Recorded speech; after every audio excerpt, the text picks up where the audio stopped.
Police भरतीमध्ये जो पहिला पगार मिळतो त्या पहिल्या पगारमधून मी माझ्या क्लासेसची फी श्री प्रवीण कुमार हिन्ने सर यांना दिली. मी सरांना म्हटलं होतं की सर मला घरून पैसे मिळत नाही आहे, मी माझ्या वडिलांच्या मनाने BEd न करता मी माझ्या मनाने MPSC स्पर्धा परीक्षा देण्याचा निर्णय घेतलेला आहे, त्यामुळे मला घरून आर्थिक मदत होत नाही, तर मी जेव्हा कोणत्याही जॉबला लागेल तेव्हा मी तुम्हाला तुमची फी देईन. तर सर मान्य झाले. त्यांनी म्हणजे खूप प्रोत्साहित केलं की ठीक आहे, फीची काही अडचण नाही आहे, तुम्ही तुमच्या पायावर उभं राहणार, हे एका शिक्षकासाठी आणखी कोणती मोठी गोष्ट असू शकते. तर ती फी मी त्यांना दिली आणि खरंच खूप आनंद झाला.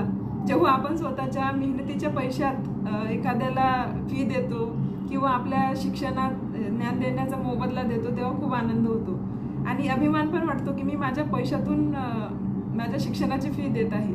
खरंच काम कोणतंही छोटं मोठं नाही आहे, त्यातून तुम्हाला मिळणारी जे रक्कम आहे ती आपल्यासाठी खूप मोठी असते की आपण आपल्या भरोशावर ते कमावलेले आहे.